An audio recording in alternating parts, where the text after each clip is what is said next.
So, there are a lot of untruths in the Watts case, but I think the thing about Kim Kaufman is the fact that she's fueling the delusions of Chris's parents because they are completely delusional. I mean, they're deluded enough to think that, and I don't think it's intentional delusion. I think they've lulled themselves into a delusion that Chris Watts didn't get a fair shot, that somehow he didn't know what he was doing when he signed all the documents, when he pled guilty, that he was treated unfairly, that he somehow deserves a second chance, which he doesn't. Because does his family that he killed get a second chance? I don't think so.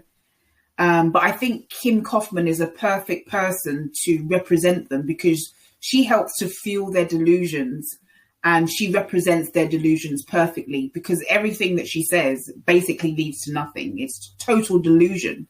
And I don't think she buys what she's saying. I think that she has an agenda, and whatever that agenda might be, she's taking a very good stab at it. But she's definitely fueling the delusions that somehow, Chris Watts deserves a second chance.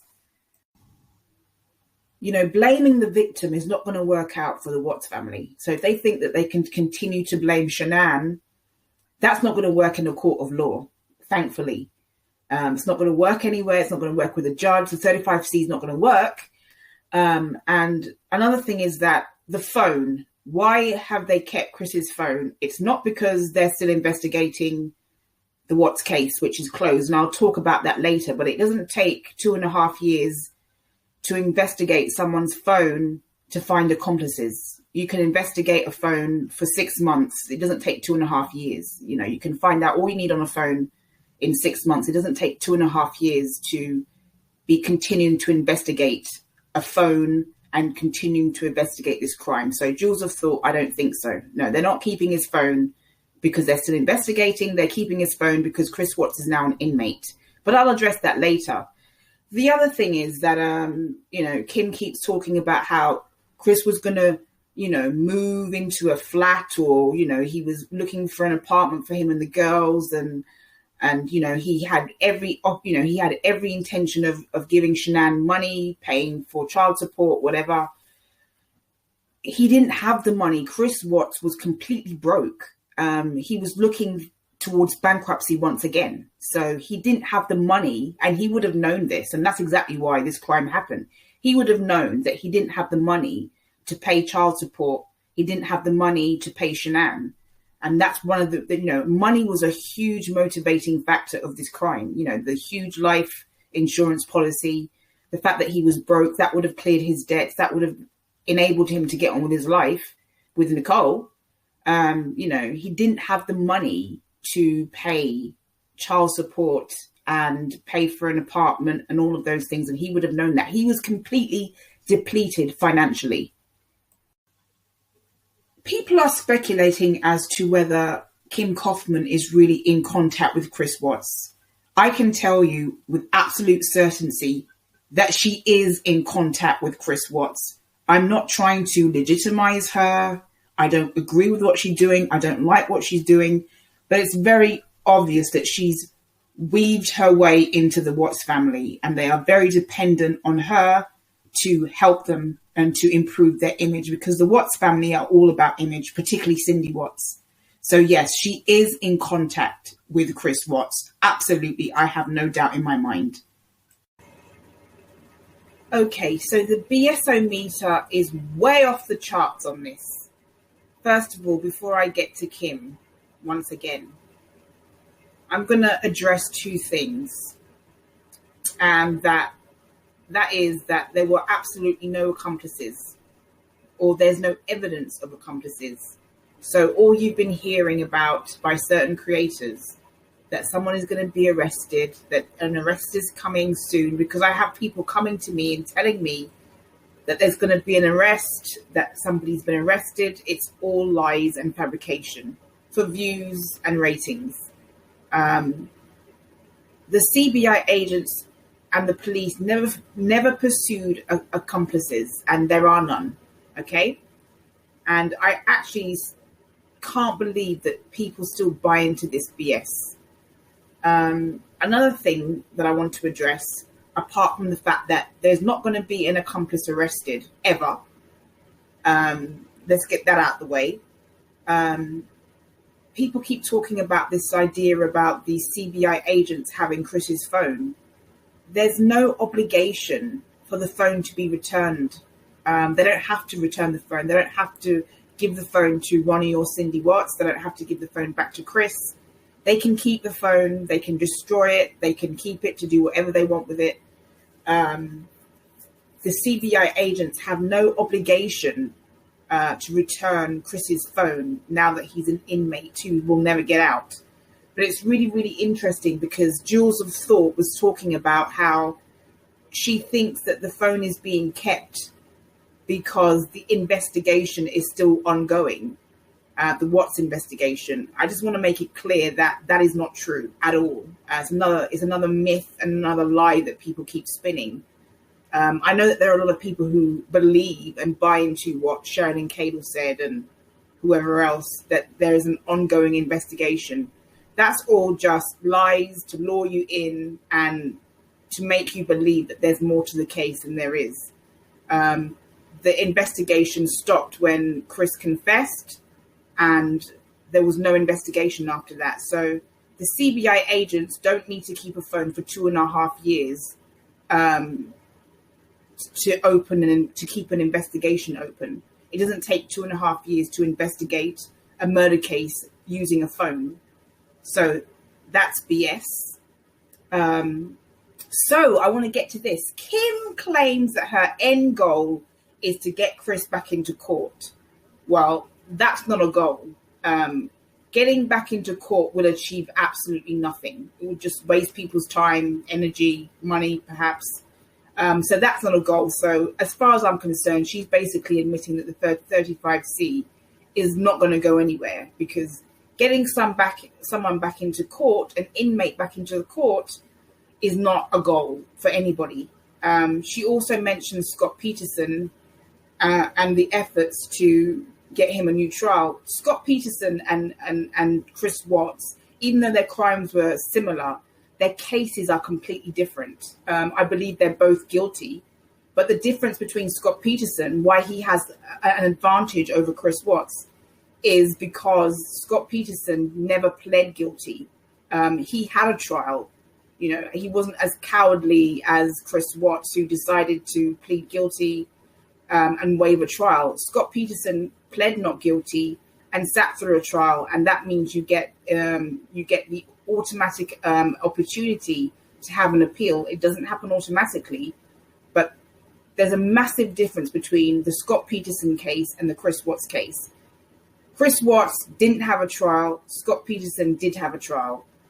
Chris Watts pled guilty. Scott Peterson didn't plead guilty, but I believe Scott Peterson is as guilty as Chris Watts, but their cases are completely different. Scott Peterson had a trial, pled not guilty, and therefore he has the opportunity to appeal, and that's the difference. So Kim talking about Scott Peterson and trying to compare the Scott Peterson case and the Chris Watts case is really ridiculous, because they're two completely different cases that happen at two completely different times. Scott Peterson is almost 50 years old now, and Chris Watts is still in his 30s. So two totally different cases. I've heard rumors that Kim is around. You know, she's got this channel because she's protecting NK. I know a lot of people think that. That's another myth. It's a complete fabrication. If NK needs protecting, it's not going to be from Kim. It's going to be from someone else. NK was never a suspect. I know a lot of people don't want to hear that because there's this get NK mentality. But Nicole Kessinger was never, ever a suspect. And unless somebody comes forward that's credible, the likelihood of her ever being arrested for this crime as an accomplice is almost zero. I've realized that I haven't told you what my opinion is. And my opinion is that Chris Watts acted alone, and that he carried this entire crime out by himself. Now, whether or not he was influenced by somebody or something, I think it's probably fair to say that he was probably influenced. but there's no proof whatsoever that he had any accomplices. And I don't believe that anyone else is going to be arrested for this crime. That's just my opinion. I believe that all of that conspiracy is just to keep you in the loop, so you keep coming back for more BS.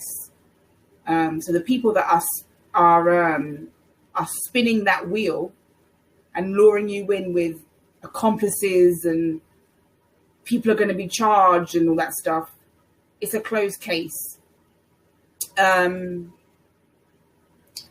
even if anyone else was arrested and charged with the crime, that wouldn't remove Chris Watts' culpability, and it wouldn't reduce his sentence. And actually pursuing a sentence reduction is almost pointless, seeing as he has 4 or 5 life sentences running concurrently. So whether it's reduced to 3 or 4 life sentences, which will never happen, I don't think will ever happen anyway, he's still going to be in prison for the rest of his life, even if his sentence got reduced. So pursuing a sentence reduction is completely and utterly a waste of time and totally pointless, because he will effectively spend the rest of his life in prison. Kim keeps talking about how she believes his first confession. So ridiculous. So ridiculous. The CBI agents used something that was similar to the Reed technique on Chris Watts to get him to confess to something. It's a manipulation tool that CBI agents use. It's a psychological tool that they use so that he would at least confess to doing something, because they knew in their gut, they knew that Chris Watts was responsible because he failed the lie detector test and because of other reasons.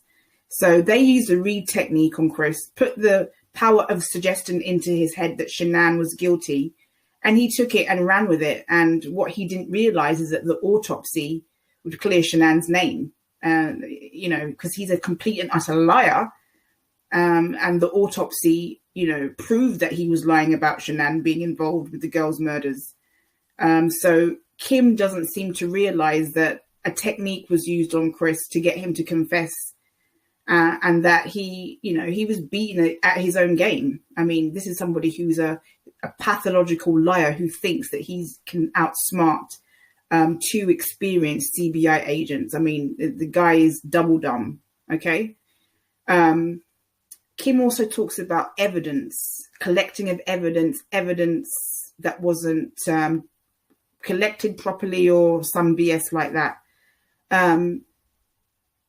Evidence wasn't needed in the Chris Watts case because he pled guilty. You only need to collect evidence when you're going to present it in a trial. And seeing as Chris Watts didn't have a trial, evidence doesn't matter. Because I hear Ronnie Watts keep talking about the same thing. What evidence do you have? They don't have any evidence. He alludes to that there was no evidence and no evidence was collected in the house or it wasn't done properly. You don't need evidence when the perpetrator admits his guilt. So all this stuff about evidence being collected incorrectly or evidence not being presented correctly, you don't need evidence when the perpetrator pleads guilty. Chris Watts signed everything, he pled guilty, so evidence isn't an issue or a bone of contention. So she obviously doesn't know much about the law. Also, it's not the court's responsibility to wade through all of Chris's BS. It's not the court's responsibility to wade through all of his lies and decide which one of his lies is truth. I don't believe that he is capable of telling the truth, and I don't think he ever will. Another thing that Kim mentioned, and I think this is genius, Chris is judging Shanann as a parent, saying something about they were in hospital more than they were at home. I think that it's pretty rich coming from a guy who shoved his kids in oil vats. But of course, Kim claims that Chris Watts was merely putting his kids to sleep in the oil tanks. So, she's very, very classy. A perfect representation of the Watts family. And Kim claims also that Chris's confessions were all over the place. And of course they were all over the place, because when you're a pathological liar, your confessions will be all over the place. But the fact of the matter is, Chris Watts led the CBI agents and the searchers to the bodies. And he said to Tammy Lee that the kids were gone, they're not coming back. And he wouldn't have known that if he didn't do it. Okay. So, you know, only the killer knows where the bodies are. Only the killer knows that people are dead. And Chris told Tammy that the kids are gone, they're not coming back. I have that on tape. I have that in a document on one of my, in my computer. So he knew that they were gone, and he told Tammy Lee that the kids are gone, they're not coming back. And only a person who's guilty would know that. He is the spearheader of his own lies, and it's not the court's responsibility to decipher fact from fiction. So it's not the CBI agent's responsibility that Chris is so retarded that he didn't know he could refuse to speak to them or open his mouth in court. He had every opportunity to open his mouth in court. He had every opportunity to say, I don't want to speak to you. Chris is a 33-year-old grown man, and he had the opportunity and the ability to speak up for himself and say, no, I don't want to speak to you. And he didn't do that. Okay. Kim also says that Cindy had the right to be concerned about Shanann's behavior. I say Shanann had the right to keep her kids away from anyone that she felt would bring them harm. Shanann was their mother and their primary caregiver, and whoever she didn't want around her kids was her choice. If she didn't feel like Chris's family or Chris's parents, if she didn't feel that her children would be safe in their company, then Shanann had every right to say that she didn't want the kids to see his parents, especially regarding the Knotgate incident. I don't know what happened in that incident exactly because I wasn't there, but there was an incident. And if Shanann felt in any way that her kids' lives would have been in jeopardy, being around his parents, and she had every right as a mother, as a primary caregiver of those children, to say, I don't want my kids to be around them. So this is not me debunking or